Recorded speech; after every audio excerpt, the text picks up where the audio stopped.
I never thought my own flesh and blood could cut me so deep. $50,000.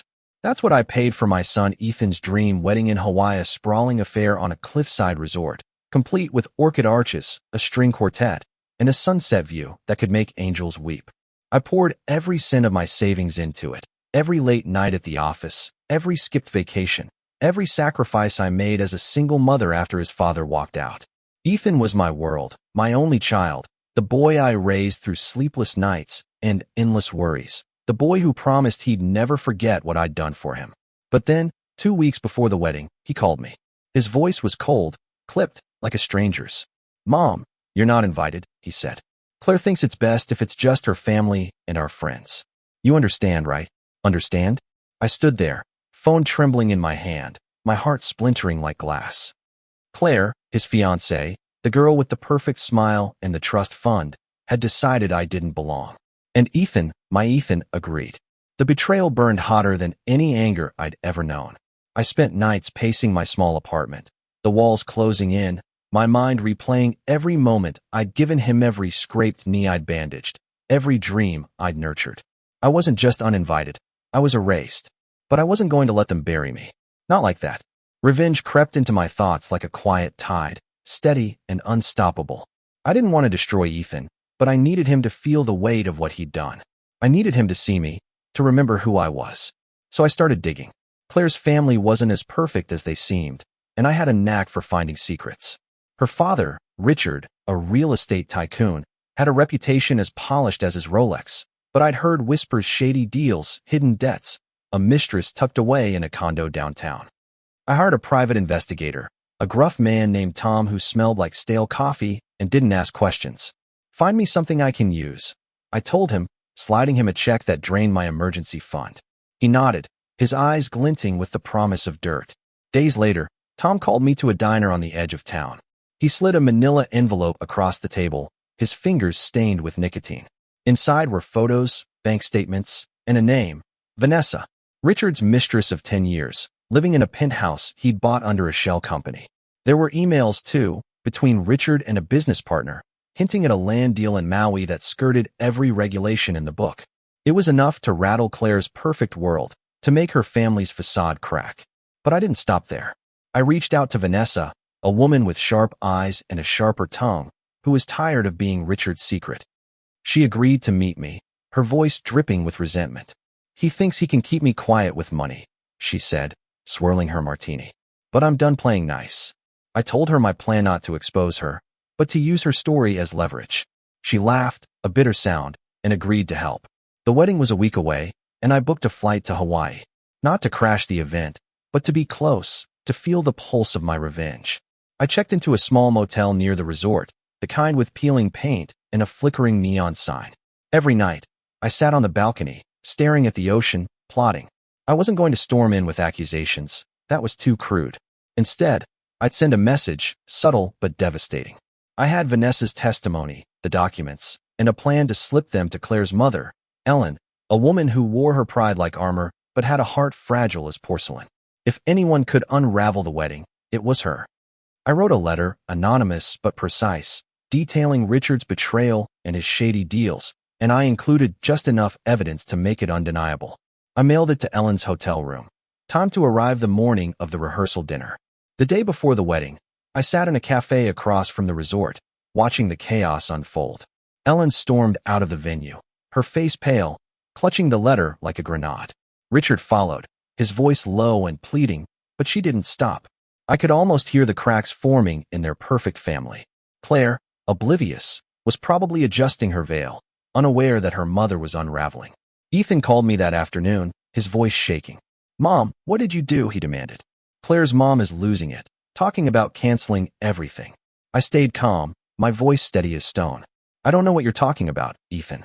I'm not even there." But he knew. Deep down, he knew. And that was the first cut of my revenge, knowing he felt it, knowing he was starting to see me again. The air in Hawaii was thick with salt and tension. I sat on my motel balcony, the ocean roaring below, my phone buzzing with Ethan's name. I didn't answer. Let him stew, I thought. Let him feel the weight of his choices. The letter I'd sent Ellen wasn't just a spark, it was a wildfire.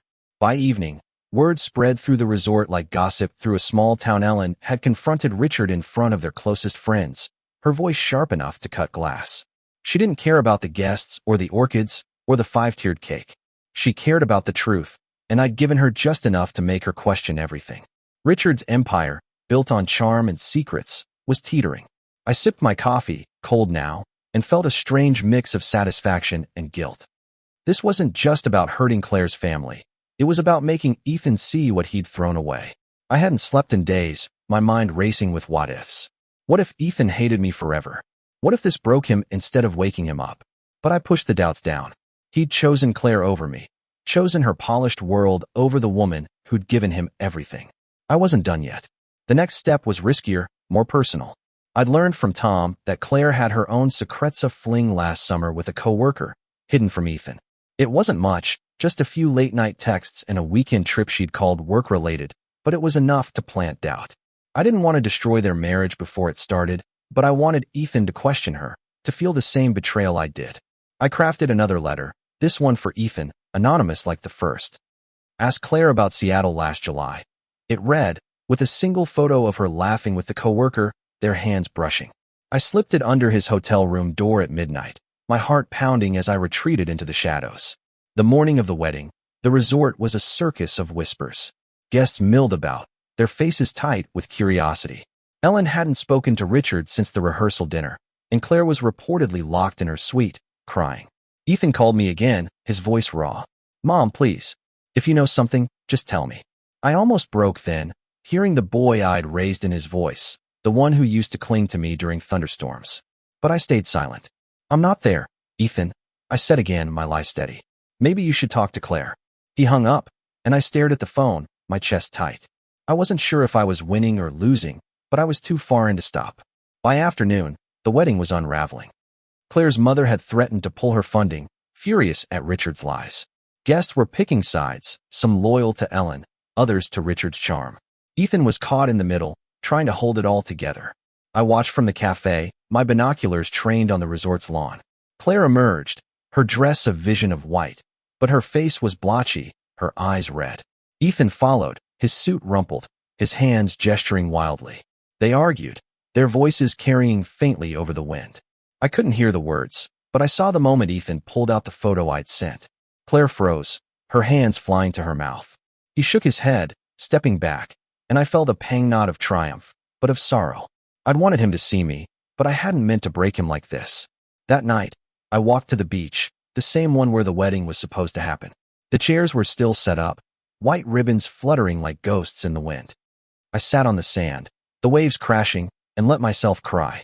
I'd spent $50,000 to give Ethan a perfect day, and now it was in ruins.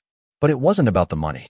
It was about loyalty, about family, about the promises we make and break. I wondered if I'd gone too far, if my revenge had cost me the only thing that mattered. My phone buzzed again. Ethan. This time, I answered. "Mom," he said, his voice breaking. "I need you. Please come."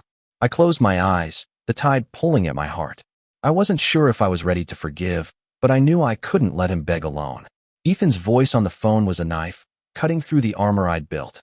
I stood on the beach, the wind whipping my hair, the ocean roaring like it was trying to drown my thoughts. "I'm coming," I said, my voice barely above a whisper.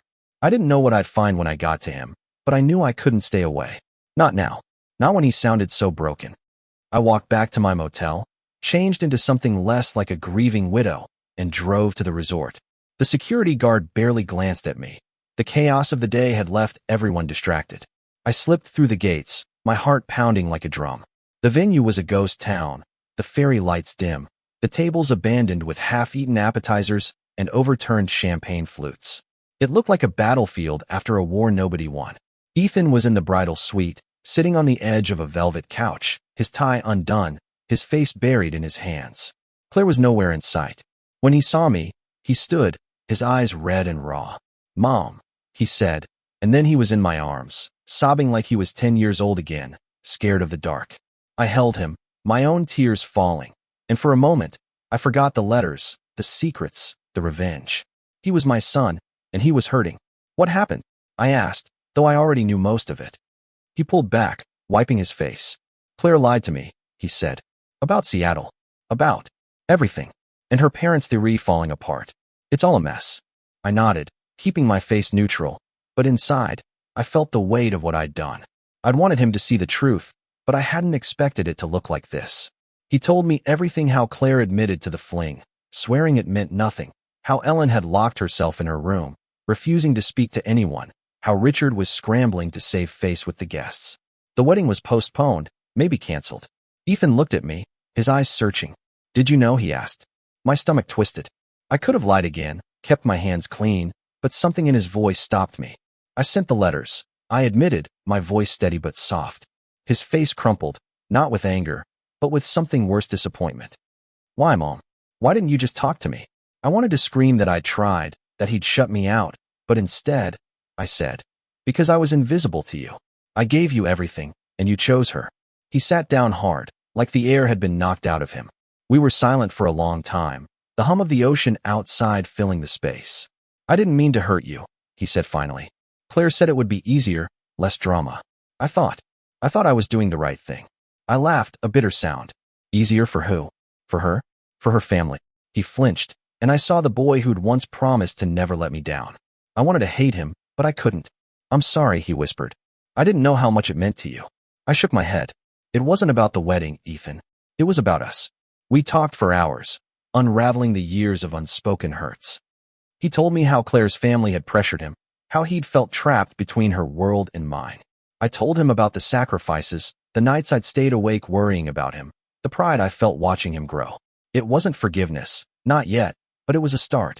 As dawn broke, painting the sky in soft pinks, I felt something shift. Revenge had brought me here, but it was love that kept me. Ethan took my hand, his grip tight. I want you at the wedding, he said. If there is one. I need you there. I nodded, my throat too tight to speak. For the first time in weeks, I felt seen. The resort was quiet the next morning, the kind of quiet that follows a storm. Ethan and I had stayed up until the sun rose, talking until our voices were hoarse. He'd fallen asleep on the couch, his face softer in rest, and I'd watched him, wondering if I'd ever get back the boy who used to draw me pictures of us together. I left him there, slipping out to the beach to clear my head. The waves were calmer now, lapping at the shore like an apology. I thought about the letters, the secrets I'd unleashed. I'd wanted justice, but what I'd gotten was chaos. And yet, Ethan's words, "I need you there," echoed in my mind, a lifeline I hadn't expected. I didn't know if the wedding would happen. Claire was still in her suite, and Ellen hadn't emerged. Richard was holding court in the lobby, charming the staff, pretending everything was fine. I saw him through the glass doors, his smile tight, his eyes darting like a man waiting for the next blow. I didn't feel sorry for him. He'd built his life on lies, and now they were catching up. But Claire, she was different. I didn't hate her, not really. She was young, caught in her family's web, just like Ethan. I wondered if she'd known about her father's secrets, if she'd suspected the cracks in her perfect world. I didn't want to destroy her, but I needed her to understand what she'd done to me. I went back to my motel and called Vanessa. She answered on the first ring, her voice sharp. "How's it going over there?" she asked, like we were planning a heist. I told her about the letters, about Ethan's call, about the wedding teetering on the edge. She laughed, low and throaty. "You've got more guts than I thought," she said. "What's next?" I didn't know. I'd planned the revenge, but I hadn't planned for this: Ethan reaching out, the family unraveling, the weight of my own guilt. "I think I need to talk to Claire," I said. Vanessa paused. "Be careful. She's not as sweet as she looks." I hung up, my stomach churning. I didn't want a confrontation, but I needed closure, for me and for Ethan. I found Claire at the resort's pool, sitting alone, her wedding dress folded neatly beside her. She looked smaller without her smile, her eyes puffy from crying. I sat across from her, uninvited. She flinched, but didn't run. "Mrs. Harper," she said, her voice flat. "What do you want?" I took a breath, steadying myself. "I want to understand why," I said. "Why you thought I didn't belong at my son's wedding." She looked away, her fingers twisting a napkin. "It wasn't personal," she said. "My mom. She wanted it to be perfect. No complications." I laughed, sharp and cold. "Complications? I paid for this wedding. I raised Ethan. And you made me feel like nothing." Her eyes met mine, and I saw something flicker: guilt, maybe, or shame. "I didn't know how much it meant to you," she said. "Ethan never said. We talked, not as enemies, but as two people caught in the same storm." She told me about her parents, how their expectations had suffocated her, how she'd thought cutting me out would keep the peace. I told her about Ethan, about the years of love and sacrifice, about the pain of being erased. It wasn't an apology, but it was something close. I don't know if we're getting married tomorrow, she said, her voice breaking. Everything's falling apart. I nodded, my own heart heavy. Maybe that's not the worst thing, I said. Maybe it's a chance to start over. She looked at me, surprised, and for the first time, I saw her not as the enemy, but as a girl trying to find her way. That night, Ethan found me at the motel. He looked better, steadier, like he'd found some piece of himself. Claire and I talked, he said. We're not sure about the wedding, but we want to try. And we want you there, Mom. No matter what. I felt the tears come, hot and fast. I'd started this with revenge, but I was ending it with something else, hope. Maybe a redemption. I hugged him, and for the first time in weeks, I felt like his mother again. The morning was soft, the kind of Hawaiian dawn that makes you believe in second chances. I stood outside the resort, watching the staff scramble to salvage what was left of the wedding setup. Half the chairs were gone, the orchids wilting in the heat, but there was a quiet determination in the air, like everyone knew this wasn't over yet. Ethan had asked me to meet him and Claire at the cliffside, where the ceremony was supposed to have happened. I wasn't sure what to expect, another fight, a reconciliation, or something in between. My hands trembled as I walked, the weight of the last few days pressing down. I'd come to Hawaii to make them pay, but now I was here to see if we could rebuild. Ethan and Claire were waiting by the altar, a simple wooden arch draped in white fabric that fluttered in the breeze. They weren't dressed for a wedding, Ethan in a t-shirt, Claire in a sundress, but they held hands, their faces tired but resolute. Ellen stood nearby, her arms crossed, her eyes still sharp with hurt. Richard was nowhere in sight, and I didn't ask. Mom, Ethan said, his voice steady. We're not doing the big wedding. Not now. But we want to say our vows. Just us, just family. And we want you here. My throat tightened. I'd spent so long fighting to be seen, and now here I was, standing where I'd always wanted to be. Claire stepped forward, her eyes meeting mine. I'm sorry, she said, and I could tell she meant it. I was wrong to push you out. I didn't understand what it meant to you, to Ethan. I want to make this right. I nodded, not trusting my voice. It wasn't forgiveness, not fully, but it was enough for now. Ellen shifted, her expression softening just a fraction. Let's get this over with, she said, but there was no venom in her voice, just exhaustion. We stood in a small circle, the ocean humming in the background, as Ethan and Claire spoke their vows. They weren't the polished words of a grand ceremony, but they were real, raw, full of promises to do better, to be better. I felt my heart crack open, not with pain, but with something warmer. Afterward, we sat on the beach, the four of us, awkward but trying. Ellen spoke first, her voice low. I didn't know about Richard, she said. Not all of it. But I should have. She looked at me, and I saw something like respect in her eyes. You stirred up a mess, but maybe it needed stirring. I didn't know what to say, so I just nodded. Ethan reached for my hand, his grip firm. I'm sorry, Mom, he said again. I should have stood up for you. I squeezed his hand, my eyes stinging. You're here now, I said. That's what matters. We stayed there until the sun climbed higher, talking about everything and nothing. Claire admitted she'd been scared of losing Ethan, of not fitting into his world. Ethan confessed he'd felt torn, wanting to please everyone and failing. I told them about the years after his father left, how I'd built a life for us out of sheer will. It wasn't easy, but it was honest, and it felt like the first real conversation we'd had in years. As we walked back to the resort, I saw Richard in the distance, talking to a lawyer, his face grim. I didn't care. My revenge had done its job, not to destroy, but to wake us all up. I wasn't sure what came next, but for the first time, I felt like we were a family again, battered but whole. The resort felt different now, like a house after a storm, still standing, but marked by what it had endured.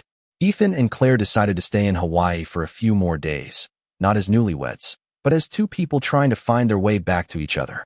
I stayed too, at Ethan's insistence, moving from my dingy motel to a room at the resort. It wasn't lavish, just a small suite with a view of the ocean, but it felt like a gift. For the first time in weeks, I slept through the night, the sound of waves pulling me under like a lullaby. But the peace was fragile, and I knew it. There were still questions, still wounds that hadn't healed. I'd exposed secrets, but I hadn't faced my own role in this mess, not fully. The next morning, I met Ethan for breakfast at the resort's cafe. He looked lighter, like he'd shed some invisible weight. Claire and I talked all night, he said, stirring his coffee. We're going to therapy when we get back. Try to figure this out. I nodded, my heart swelling with something like pride. He was trying, really trying, and that was more than I'd hoped for. What about you, Mom? He asked. What happens now? I didn't have an answer, not a clear one. I'd spent so much energy on revenge, I hadn't thought about what came after. I want us to be okay, I said finally. You and me. That's all I've ever wanted. He reached across the table, his hand covering mine. We will be, he said, and I believed him. Claire joined us later, her smile tentative but genuine. She didn't shy away from me, didn't pretend the past few days hadn't happened. I talked to my mom, she said, sitting down. She's filing for divorce. I wasn't surprised, but I felt a pang of guilt. I'd set this in motion, and now Ellen was paying the price. Is she okay? I asked. Claire shrugged, her eyes distant. She's strong. She'll figure it out. But it's going to be hard. I nodded, understanding more than I wanted to. I'd been through a divorce, raised Ethan alone, rebuilt my life from ashes. I knew what it cost. Tell her I'm here, I said, surprising myself. If she needs to talk. Claire looked at me, her expression softening. I will, she said. Thank you. That afternoon, I walked to the beach alone, needing space to think. The sand was warm under my feet, the air heavy with salt. I thought about the money, $50,000, gone in a weekend that never happened. I thought about the letters, the secrets, the pain I'd caused. I'd wanted justice, but I'd also wanted to be seen, to matter. And now I did, but at what cost? I sat by the water, watching the waves, and made a decision. I wasn't done making things right. Not for Ethan, not for Claire, not even for Ellen. But for me. I needed to forgive myself, to let go of the anger that had driven me here. When I got back to the resort, Ethan was waiting for me. Mom, there's something else, he said, his voice low. Claire's pregnant. The words hit me like a wave, sudden and overwhelming. I stared at him, my mind racing. A grandchild. A new beginning. Are you happy? I asked, my voice trembling. He smiled, small but real. Scared. But yeah, happy. I hugged him, tears spilling over. Revenge had brought me to Hawaii, but love was what would carry me forward. I wasn't sure what kind of grandmother I'd be, but I knew I'd be there, every step of the way. The news of Claire's pregnancy changed everything. It was like a lens shifting, bringing the world into focus. Ethan and Claire weren't just fighting for their relationship now. They were building a family. I sat with them that evening, the three of us on the resort's terrace, the stars bright above us. We didn't talk about the wedding or the letters or the secrets. We talked about the future names for the baby, whether they'd stay in the city, how they'd balance work and parenthood. It was ordinary, almost mundane, but it felt like a miracle. For the first time, I saw Claire not as the girl who'd uninvited me, but as the mother of my grandchild, someone I'd be tied to forever. I thought about my own mother, long gone, and the way she'd held me together when my world fell apart. I wanted to be that for Ethan, for Claire, for their child. But I knew it wouldn't be easy. Trust is a fragile thing, and we'd all broken it in our own ways. I'd exposed Claire's family. Ethan had chosen her over me, and Claire had let her parents' expectations blind her. We were all guilty, all flawed, but we were here, trying. That had to count for something. I looked at Ethan, his hand resting on Claire's, and felt a flicker of hope. Maybe redemption wasn't a moment. Maybe it was a process, one we'd work through together. The next day, I met Ellen for coffee. She'd called me, her voice hesitant but firm, and I'd agreed without thinking. She looked older than I remembered, her eyes shadowed, her hands clutching her mug like a lifeline. I know it was you, she said, no preamble. The letter, the pictures. I didn't deny it. I'm sorry for the pain, I said, but not for the truth. She nodded, her lips tight. I needed to know, she said, even if it hurt. We sat in silence for a while, two women who'd lost something but found something else. What now? I asked. She shrugged, a small, sad smile. I start over. Alone. I reached out, touching her hand. Not alone, I said. You've got Claire. And the baby. Her eyes softened, and I saw the grandmother she'd be, fierce and loving. We parted with a promise to stay in touch, an unexpected alliance forged in the wreckage of our families. I walked back to my room, feeling lighter, like I'd shed some of the guilt I'd been carrying. Revenge had been my weapon, but connection was my salvation. I spent the afternoon with Ethan and Claire, helping them pack, talking about baby books and cribs. It wasn't perfect, but it was real. As we said goodbye at the airport, Ethan hugged me tight. I love you, Mom, he said, his voice thick. I'm sorry for everything. I held him close, my heart full. I love you too, I said. Always. On the flight home, I stared out the window, the clouds stretching endless below. I thought about the $50,000, the wedding that never was, the secrets I'd unearthed. It had all been worth it, not for the revenge, but for the Izami's son, my family, my place in their lives. I wasn't invisible anymore. I was a mother, a grandmother-to-be, a woman who'd fought for her worth and won. The plane landed, and I stepped into the world, ready to begin again. Back home, the city felt different, sharper, like I was seeing it with new eyes. My apartment, once a cage of anger and hurt, was just a space now, filled with possibilities. I unpacked my suitcase, the Hawaiian sand still clinging to my shoes, and thought about the future. Ethan and Claire were staying in Hawaii for a week, a makeshift honeymoon, but they'd promised to visit soon. I wanted to believe them, to trust that we'd rebuilt something lasting. But trust is a slow build, and I knew we had work to do. I started by clearing out the clutter-old bills, photos of Ethan as a boy, reminders of the life I'd clung to too tightly. It was time to let go, to make room for what was coming. I called my old friend Lila, who'd been my rock through Ethan's childhood. She listened as I told her everything: the wedding, the letters, the revenge, the reconciliation. "You're a force, you know that?" she said, laughing. "But be careful. Revenge is a fire. It burns you too." She was right. I'd felt the heat, the guilt that lingered even now.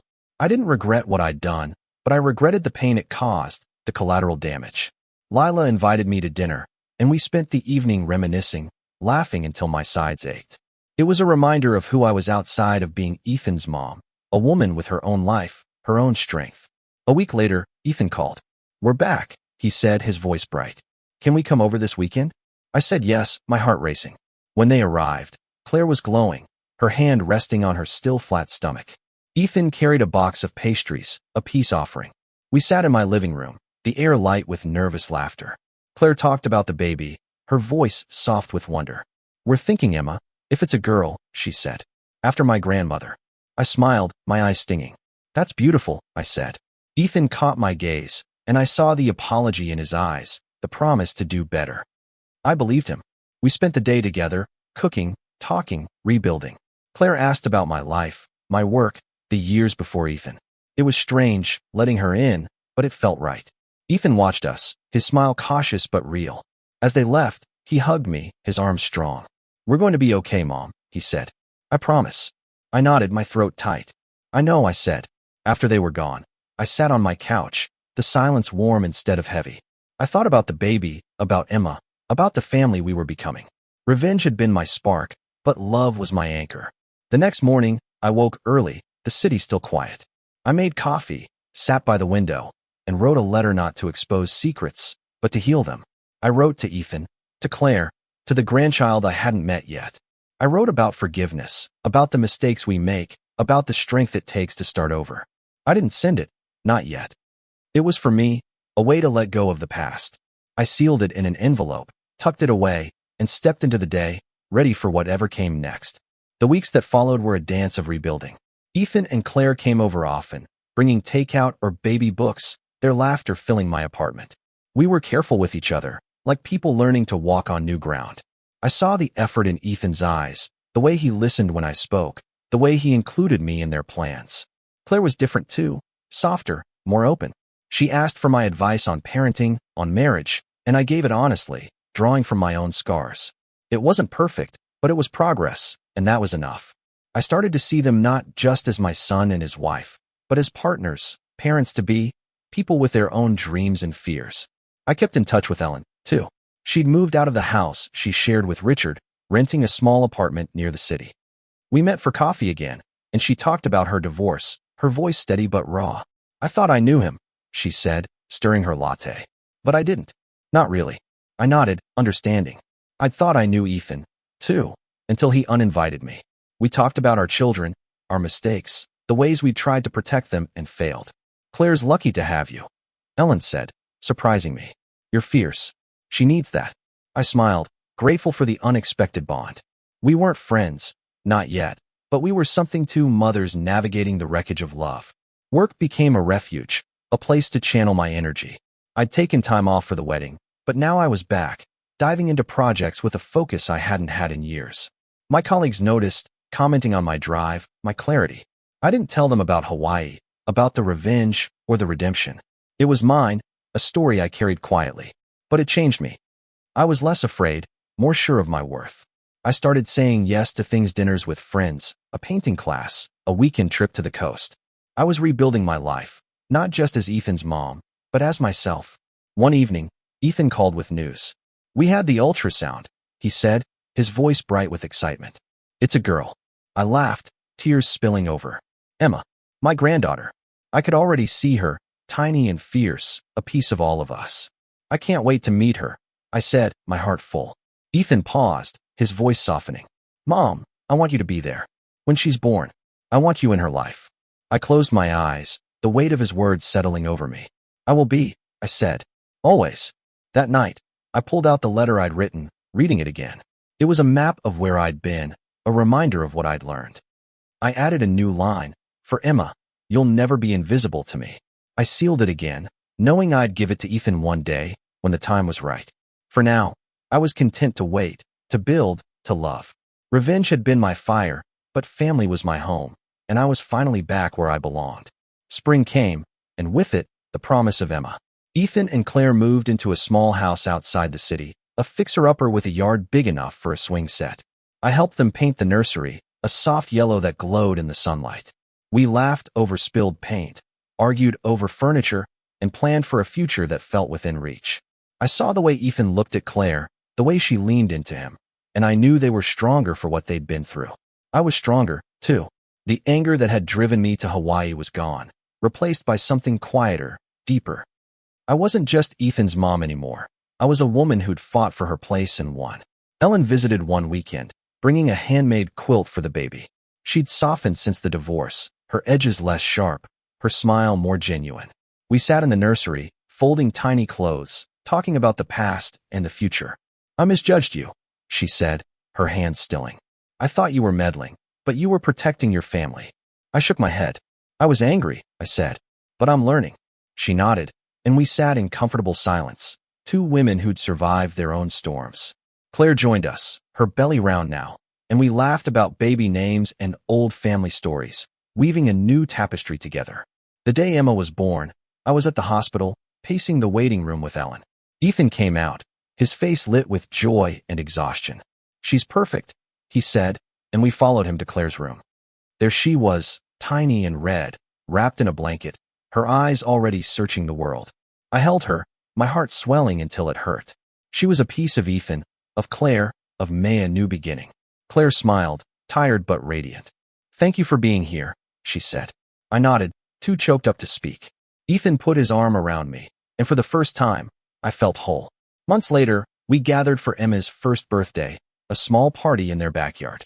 The air was warm, filled with laughter and the smell of cake. Ethan grilled, Claire chased Emma through the grass, and Ellen and I sat on the porch, watching it all. I thought about the $50,000, the wedding that never happened, the secrets I'd uncovered.